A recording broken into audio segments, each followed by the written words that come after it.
آپ نے کربل کے واقعوں کو سنا ہے کہ سب سے پہلے امام حسین رضی اللہ تعالیٰ عنہ کے اوپر 150 خط آئے. کتنے آئے بولو؟ 150 خط آئے. اور یہاں پر یزید کی حکومت قائم ہو چکی تھی. حضرت امام حسن کے بعد حضرت معاویہ رضی اللہ تعالیٰ عنہ کے بعد یزید حکومت پہ بیٹھا ہوا تھا. بار بار یزید کو امیر المومنین بننا تھا. امام حسین کے اوپر خط لکھتا تھا کہ آپ میری بیعت کر لو، آپ میری بیعت کر لو. امام حسین انکار کرتے تھے. انکار کا کارن کیا تھا کہ وہ پھانسی کو فاضل تھا. وہ داڑھی منڈانے کو شریعت سمجھتا تھا، بھائی بہن کے نکاح کو جائز سمجھتا تھا، وہ شراب پینے کو جائز سمجھتا تھا. تو تمام قول و فعل اس کے اندر تھے. ایک امیر المومنین کے اندر یہ چیز شوبھا نہیں دیتی. امام حسین نے کہا کہ سر دے سکتا ہوں، ہاتھ نہیں دے سکتا. کیا کہا؟ میں سر دے سکتا ہوں مگر میں اپنا ہاتھ نہیں دے سکتا. امام علی مقام نے اس کا رد کیا. پھر کیا ہوا کہ لوگوں نے، یہاں کے کوفہ کے لوگوں نے خط لکھنا شروع کر دیا. امام حسین، اے امام حسین، ہم یزید کی بیعت نہیں چاہتے، ہم آپ سے محبت کرتے ہیں، ہم آپ کی بیعت چاہتے ہیں، آپ یہاں چلے آئیے، آپ یہاں چلے آئیے. 150 خطوط. اور کئی خطوط میں تو یہ بھی لکھا گیا کہ اے امام اگر آپ نہ آئے تو یاد رکھیے کل محشر کے میدان میں آپ کے نانا جان جناب محمد رسول اللہ صلی اللہ علیہ وسلم کے سامنے آپ کا دامن پکڑیں گے کہ ہم یزید کو امیر المومنین ماننے کے لیے تیار نہیں، لیکن حسین نہ آئے، ہماری ایمان کے محافظت کے لیے حسین نہ آئے، اسی لیے ہم نے یزید کی بیعت کر لی. تو یہ کل محشر کے میدان میں ہم آپ کا دامن پکڑیں گے.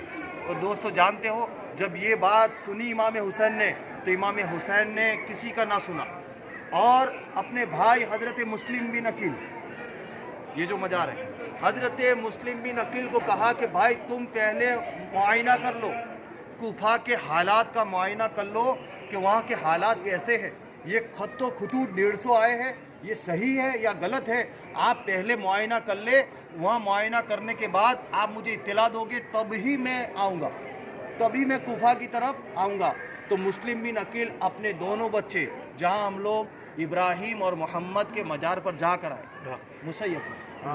مسیب کے اندر ہم لوگ وہاں کی زیارت کر کے آئے، وہ دونوں بچے اور مسلم بن عقیل آپ پہلے کوفہ کی جامع مسجد میں آئے.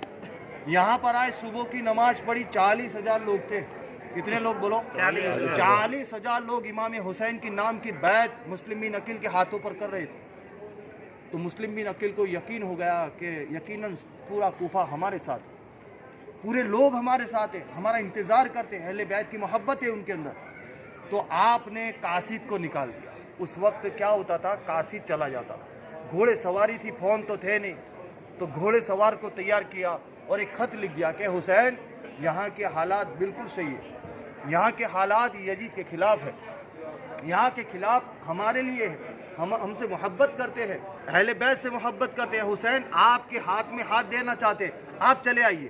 بس قاصد نکل گیا، گھوڑے سوار سے خط لے کے قاصد مدینہ کی طرف روانہ ہو گیا، جہاں آج بھی لگ بھگ 1500-1700 کلومیٹر کا فاصلہ ہے. تو وہ قاصد نکل گیا. اب ادھر کیا ہوا، ظہر کی نماز ہوئی تو آدھے لوگ غائب. مغرب کی نماز، عیسیٰ میں مسلم بن عقیل فرماتی ہے اور مورخین لکھتے ہیں، کربلا کی داستان کو لکھنے والے، کہ جب عیسیٰ کی نماز میں سلام پھرائی مسلم بن عقیل نے تو صرف 2 بچے تھے ان کے. کتنے بچے تھے ان کے؟ صرف 2.